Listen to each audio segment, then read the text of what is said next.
Hello all, welcome to Saira learnings. നമ്മൾ dumping and its type എന്നുള്ള ടോപ്പിക്കാണ് ഇന്നത്തെ ക്ലാസ്സിൽ ഡിസ്കസ് ചെയ്യുന്നത്. പലതവണ ക്വസ്റ്റ്യൻ ചോദിച്ചിട്ടുള്ള ഒരു ഏരിയ ആണ് ഡംപിങ്ങും അതിന്റെ ടൈപ്സും. അപ്പൊ എന്താണ് ഡംപിംഗ്, ഏതൊക്കെയാണ് അതിന്റെ ടൈപ്സ് എന്നുള്ളത് നോക്കാം. ആദ്യമായിട്ട് ഡംപിംഗ്. മീനിങ് ഓഫ് ഡംപിംഗ്: ഒരു കമ്പനി അതിന്റെ ഹോം കൺട്രിയിൽ ഹയർ പ്രൈസിന് വിൽക്കുകയും ഫോറിൻ കൺട്രിയിൽ വളരെ ലോ കോസ്റ്റിൽ കുറഞ്ഞ പ്രൈസിന് വിൽക്കുകയും ചെയ്യുന്നതിനെയാണ് ഡംപിംഗ് എന്ന് പറയാം. ഫോർ എക്സാമ്പിൾ, ഇന്ത്യയിലുള്ള ഒരു കമ്പനി അവർ പ്രൊഡ്യൂസ് ചെയ്യുന്നത് മൊബൈൽ ഫോൺ ആണെന്ന് കരുതുക. ഇന്ത്യയിൽ ആ മൊബൈൽ ഫോൺ വളരെ വലിയ വിലയിൽ ഒരു ഹൈ പ്രൈസിൽ വിൽക്കുകയും മറ്റൊരു നാട്ടിൽ ഫോറിൻ കൺട്രിയിൽ വളരെ കുറഞ്ഞ റേറ്റിന് എക്സ്പോർട്ട് ചെയ്യുകയും ചെയ്യുകയാണെങ്കിൽ അതിനെയാണ് നമ്മൾ ഡംപിംഗ് എന്ന് പറയാം. ഫോറിൻ മാർക്കറ്റിൽ കൂടുതൽ ആക്സസ് കിട്ടാനും അവിടെ കൂടുതൽ മാർക്കറ്റ് ഷെയർ അക്യൂർ ചെയ്യാനൊക്കെ ആയിട്ടാണ് സാധാരണഗതിയിൽ ഡംപിംഗ് പ്രാക്ടീസ് ചെയ്യാറുള്ളത്. ഇപ്പൊ ഇതിന്റെ ടൈപ്സിൽ വരുന്നത് sporadic dumping, predatory dumping, reverse dumping, persistent dumping. ഇപ്പൊ ഡംപിംഗ് ക്ലിയർ ആയി എന്ന് കരുതുന്നു. ഒരു കമ്പനി അതിന്റെ പ്രൊഡക്റ്റ് അതിന്റെ ഡൊമസ്റ്റിക് കൺട്രിയിൽ അല്ലെങ്കിൽ ഹോം കൺട്രിയിൽ വളരെ കൂടിയ ഒരു പ്രൈസിന് വിൽക്കുകയും ഫോറിൻ കൺട്രികളിലേക്ക് വളരെ കുറഞ്ഞ റേറ്റിന് വിൽക്കുകയും ചെയ്യുകയാണെങ്കിൽ ഇതിനെയാണ് ഡംപിംഗ് എന്ന് പറയാം. ഫോറിൻ കൺട്രിയിൽ അവിടെ ഓൾറെഡി കോമ്പറ്റീഷൻ കൂടുതലായിരിക്കും. അപ്പൊ അത് ഫേസ് ചെയ്യാൻ വേണ്ടിയും അവിടുത്തെ മാർക്കറ്റ് ഷെയർ കൂട്ടാനൊക്കെ ആയിട്ടാണ് ഡംപിംഗ് അവർ അഡോപ്റ്റ് ചെയ്യാറുള്ളത്. അതിൽ ഒന്നാമത്തെ ടൈപ്പ് എന്ന് പറയുന്നത് സ്പൊറാഡിക് ഡംപിംഗ് ആണ്. ഇതിലെ പേര് സൂചിപ്പിക്കുന്നത് പോലെ തന്നെ വല്ലപ്പോഴും ഡംപ് ചെയ്യുന്നതിനെയാണ് നമ്മൾ സ്പൊറാഡിക് ഡംപിംഗ് എന്ന് പറയാം. അതായത് അൺഎക്സ്പെക്റ്റഡ് ആയിട്ട് ഇൻവെന്ററി അല്ലെങ്കിൽ സ്റ്റോക്ക് വിൽക്കാൻ പറ്റാതെ വരികയും എക്സസ് ഉള്ളത് ഫോറിൻ മാർക്കറ്റിലേക്ക് കുറഞ്ഞ വിലയ്ക്ക് എക്സ്പോർട്ട് ചെയ്യുകയും ചെയ്യുകയാണെങ്കിൽ അതിനെയാണ് സ്പൊറാഡിക് ഡംപിംഗ് എന്ന് പറയാം. അൺഫോർസീൻ ആയിട്ടുള്ള ഒരുപാട് സ്റ്റോക്ക് വിൽക്കാൻ പറ്റാതെ വരുന്ന അവസ്ഥയിലാണ് സ്പൊറാഡിക് ഡംപിംഗ് കമ്പനികൾ ആശ്രയിക്കാറുള്ളത്. ഇപ്പൊ സ്പൊറാഡിക് ഡംപിംഗ് എന്ന് പറഞ്ഞാല് അൺഎക്സ്പെക്റ്റഡ് ആയിട്ട്, ഇറഗുലർ ആയിട്ട്, അവിടെ ആ വാക്ക് നോട്ട് ചെയ്തിട്ടുണ്ടായിരിക്കണം. റെഗുലർ ആയിട്ട് അല്ലെങ്കിൽ സ്ഥിരമായിട്ട് ചെയ്യുന്നതല്ല. ഏതെങ്കിലും ഒരു സാഹചര്യത്തിൽ അവർക്ക് അവരുടെ പ്രൊഡക്റ്റ് ഡൊമസ്റ്റിക് കൺട്രിയിൽ വിറ്റ് തീർക്കാൻ പറ്റാതെ വരുന്ന സാഹചര്യങ്ങളിൽ എക്സസ് ഉള്ളത് ഫോറിൻ കൺട്രിയിലേക്ക് കുറഞ്ഞ പ്രൈസിന് കയറ്റി അയച്ച് സ്റ്റോക്ക് തീർക്കുന്നതിനെയാണ് നമ്മൾ സ്പൊറാഡിക് ഡംപിംഗ് എന്ന് പറയാം. ഹോം കൺട്രിയിൽ പ്രൈസ് വാർ അവോയ്ഡ് ചെയ്യാനും അവരുടെ കോമ്പറ്റേറ്റീവ് പൊസിഷൻ നിലനിർത്താനൊക്കെ ആയിട്ടാണ് അവർ ഈ എക്സസ് വരുന്നത് ഫോറിൻ കൺട്രിയിലേക്ക് വളരെ കുറഞ്ഞ റേറ്റിന് അയച്ച് വിറ്റു തീർക്കാൻ ശ്രമിക്കുന്നത്. രണ്ടാമത്തത് പ്രിഡേറ്ററി ഡംപിംഗ് ആണ്.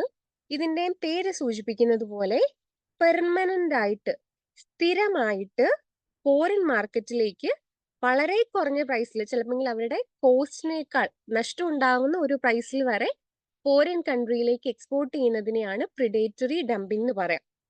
ഫോറിൻ കൺട്രിയിലുള്ള കോമ്പറ്റീഷൻ ഇല്ലാതാക്കാനും അവിടെ ഒരു മൊണോപോളി ക്രിയേറ്റ് ചെയ്യാനുമായിട്ട് ഒരു ലോസ് മേക്കിംഗ് ലെവലിൽ അല്ലെങ്കിൽ കോസ്റ്റിനേക്കാൾ കുറഞ്ഞ പ്രൈസിൽ വളരെ ചീപ്പായിട്ട് ഫോറിൻ കൺട്രിയിലേക്ക് സ്ഥിരമായിട്ട് കയറ്റുമതി ചെയ്യുന്നതിനെയാണ് പ്രിഡേറ്ററി ഡംപിംഗ് എന്ന് പറയാം.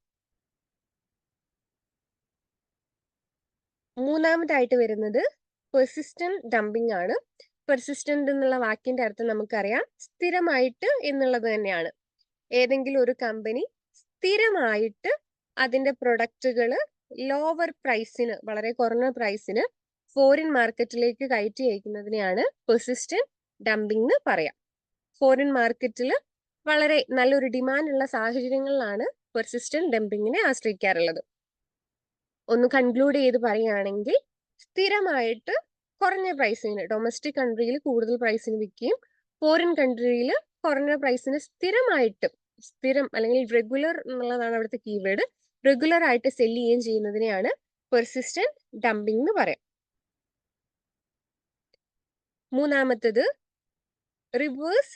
ലാസ്റ്റ് വൺ എന്ന് പറയുന്നത് റിവേഴ്സ് ഡംപിംഗ് ആണ്. ഡംപിംഗ് എന്താണെന്ന് നമുക്കറിയാം. ഡൊമസ്റ്റിക് കൺട്രിയിൽ ഹയർ പ്രൈസിന് വിൽക്കുകയും ഫോറിൻ കൺട്രിയിൽ ലോ പ്രൈസിന് വിൽക്കുകയും ചെയ്യുന്നതിനെയാണ് ഡംപിംഗ് എന്ന് പറയാം. അപ്പൊ ഇതിന്റെ നേരെ ഓപ്പോസിറ്റിനെയാണ് റിവേഴ്സ് ഡംപിംഗ് എന്ന് പറയാം. അപ്പൊ റിവേഴ്സ് ഡംപിംഗിൽ എന്തായിരിക്കും ചെയ്യാം? ഫോറിൻ കൺട്രിയിൽ ഹയർ പ്രൈസിന് വിൽക്കുകയും ഡൊമസ്റ്റിക് മാർക്കറ്റിൽ ലോവർ പ്രൈസിന് വിൽക്കുകയും ചെയ്യുകയാണെങ്കിൽ അതിനെയാണ് റിവേഴ്സ് ഡംപിംഗ് എന്ന് പറയാം. ഇവിടെ reverse dumping happen when the demand for the product in the foreign market is less elastic. Foreign കൺട്രിയിൽ ഈ പ്രൊഡക്റ്റിന്റെ ഡിമാൻഡ് ലെസ് ഇലാസ്റ്റിക് ആവുന്ന സാഹചര്യത്തിൽ, എന്താണ് ഇലാസ്റ്റിസിറ്റി ഓഫ് ഡിമാൻഡ് എന്ന് നമുക്കറിയാം. പ്രൈസിൽ ഉണ്ടാവുന്ന ചേഞ്ചിനോട് ഡിമാൻഡ് എങ്ങനെ റെസ്പോണ്ട് ചെയ്യുന്നു എന്നുള്ളതാണ് ഇലാസ്റ്റിസിറ്റി കൊണ്ട് ഉദ്ദേശിക്കുന്നത്. 5 രൂപയായിരുന്ന ഒരു പ്രൊഡക്റ്റിന് 10 രൂപയായി കഴിഞ്ഞാൽ അതിന്റെ ഡിമാൻഡ് കൂടുവോ കുറയോ, അതോ ഡിമാൻഡ് കോൺസ്റ്റന്റ് ആയിട്ട് പോവോ? ഇതാണ് നമ്മൾ ഇലാസ്റ്റിസിറ്റിയിൽ മെഷർ ചെയ്യാം. ലെസ് ഇലാസ്റ്റിക് എന്ന് പറഞ്ഞാൽ പ്രൈസിൽ എത്ര മാറ്റം വന്നാലും ഡിമാൻഡിനെ അങ്ങനെ അഫക്റ്റ് ചെയ്യുന്നില്ലെങ്കിൽ അതിനെയാണ് ലെസ് ഇലാസ്റ്റിക് എന്ന് പറയാം. 5 രൂപ 6 രൂപയായാലും 7 രൂപയായാലും പ്രൊഡക്റ്റിന്റെ ഡിമാൻഡിൽ മാറ്റമൊന്നും വരുന്നില്ലെങ്കിൽ നമുക്ക് എന്താന്ന് പറയാം? ലെസ് ഇലാസ്റ്റിക് ആണെന്ന് പറയാം. അപ്പൊ ഇവിടെ ഇത്രേ ഉദ്ദേശിക്കുന്നുള്ളൂ.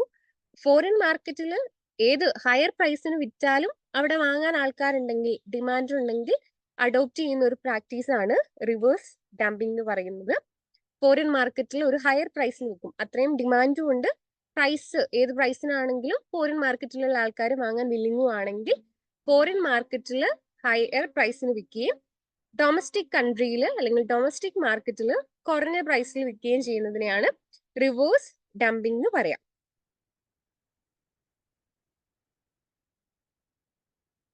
ഇത് കേട്ടപ്പോൾ നിങ്ങൾക്ക് ഇത് തമ്മിലേക്ക് എന്താ ഡിഫറൻസ് എന്ന് തോന്നിയേക്കാം.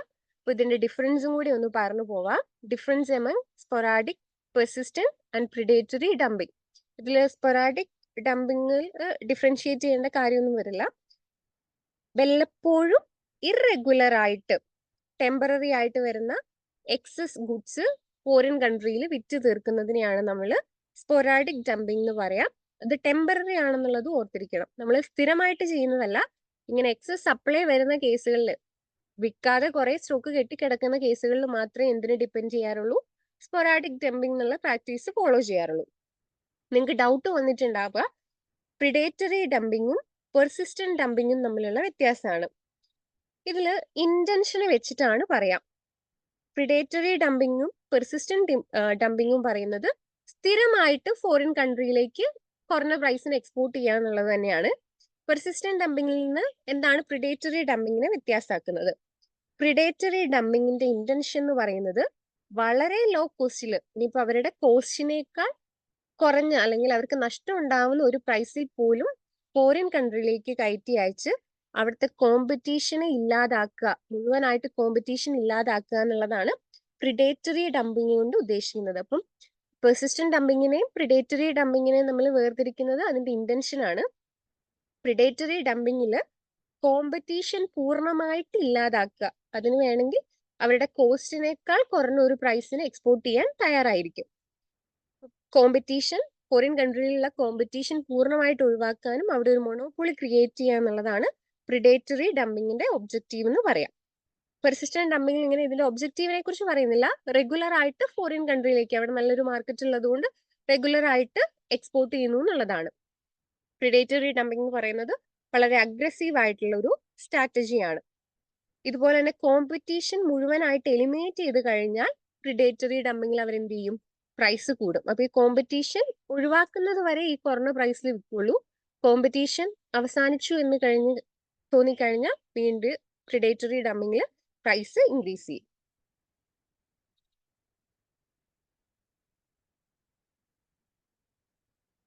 ഇതിൽ വരുന്ന അടുത്തതാണ് ആന്റി ഡംപിംഗ് ഡ്യൂട്ടി എന്ന് പറയുന്നത്. നമുക്കറിയാം ഡംപ് ചെയ്യുക എന്ന് പറയുന്നത് ഫോറിൻ കൺട്രീസിനെ സംബന്ധിച്ച് അല്ലെങ്കിൽ ഏത് കൺട്രീനെ സംബന്ധിച്ചും അവരുടെ ഡൊമസ്റ്റിക് ഇൻഡസ്ട്രീനെയും ഇൻഫന്റ് ഇൻഡസ്ട്രീസിനെയും വളരെ നെഗറ്റീവായിട്ട് ബാധിക്കും. ഫോർ എക്സാമ്പിൾ, ഇപ്പോൾ അമേരിക്കയിൽ നിന്നുള്ള പ്രൊഡക്റ്റുകൾ വളരെ കുറഞ്ഞ പ്രൈസിൽ ഇന്ത്യയിൽ എത്തുന്നു എന്ന് വിചാരിക്കുക. ക്വാളിറ്റി ഇപ്പോൾ ആ പ്രൊഡക്റ്റ് ആണ്, ക്വാളിറ്റി ഉണ്ടെങ്കിലും ഇല്ലെങ്കിലും വളരെ ചീപ്പ് പ്രൈസിൽ മറ്റൊരു രാജ്യത്തിന്റെ പ്രൊഡക്റ്റുകൾ ഇവിടെ വന്നാൽ എന്താ സംഭവിക്കുക?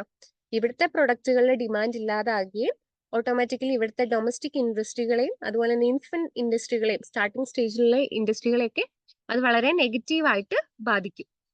അപ്പൊ ഇത് ഒഴിവാക്കാൻ വേണ്ടിയിട്ടാണ് ആന്റി ഡംപിംഗ് ഡ്യൂട്ടി ചാർജ് ചെയ്യുന്നത്. ഇങ്ങനെ വളരെ ലോ പ്രൈസ്ഡ് ആയിട്ട് വരുന്ന ഇമ്പോർട്ടിന് പുറമെ ചുമത്തുന്ന അഡീഷണൽ ടാക്സിനെയാണ് നമ്മൾ ആന്റി ഡംപിംഗ് ഡ്യൂട്ടി എന്ന് പറയാം. അപ്പൊ ഡംപിംഗ് ഒഴിവാക്കാൻ വേണ്ടി അല്ലെങ്കിൽ ആന്റി ഡംപിംഗ് തടയാൻ വേണ്ടി എക്സ്ട്രാ ടാക്സ് ചുമത്തുന്നതിനെയാണ് ആന്റി ഡംപിംഗ് ഡ്യൂട്ടി എന്ന് പറയാം. ഒരു രാജ്യത്തെ ഡൊമസ്റ്റിക് കമ്പനികളെ ഫോറിൻ കോമ്പറ്റീഷനിൽ നിന്ന് പ്രൊട്ടക്ട് ചെയ്യുക എന്നുള്ളതാണ് ആന്റി ഡംപിംഗ് ഡ്യൂട്ടിയുടെ ഒബ്ജക്റ്റീവ് എന്ന് പറയുന്നത്. ഇനി എന്താണ് ആന്റി ഡംപിംഗ് ഡ്യൂട്ടി ആയിട്ട് ചാർജ് ചെയ്യാം? എത്ര രൂപയാണ് ആന്റി ഡംപിംഗ് ടാക്സ് ആയിട്ട് ചാർജ് ചെയ്യാം?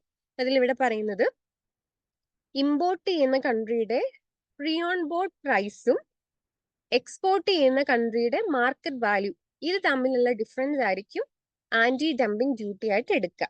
അപ്പൊ ഇത് ഓർത്തിരിക്കണം.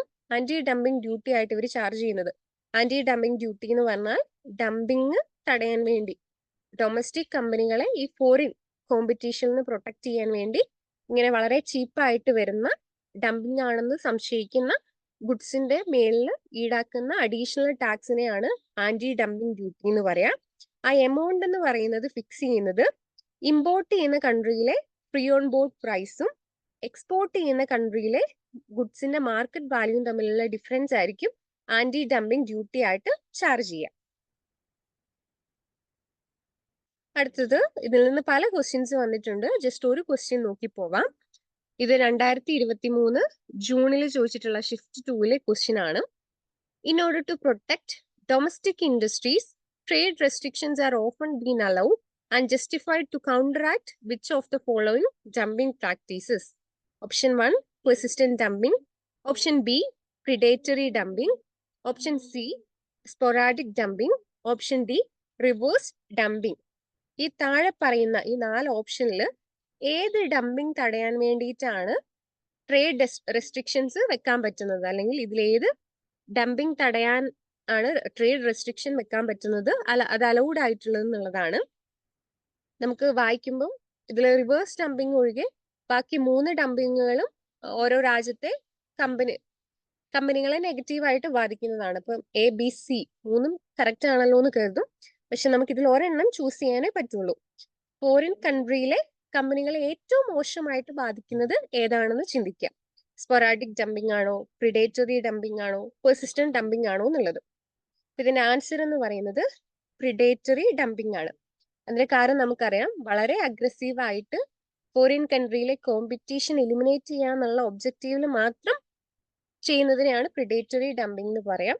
അപ്പൊ പ്രിഡേറ്ററി ഡംപിംഗ് തടയാനായിട്ട് എന്തെങ്കിലും ട്രേഡ് റെസ്ട്രിക്ഷൻസ് ഒരു രാജ്യം കൊണ്ടുവന്നാൽ അത് അലൗഡ് ആണ്. അപ്പൊ ഇത്രയാണ് നമ്മുടെ ഇന്നത്തെ ക്ലാസ്സിൽ ഡിസ്കസ് ചെയ്യുന്നത്. പറഞ്ഞ പോയിന്റ്സ് ഒക്കെ നിങ്ങൾക്ക് ക്ലിയർ ആയെന്ന് വിചാരിക്കുന്നു. Thank you.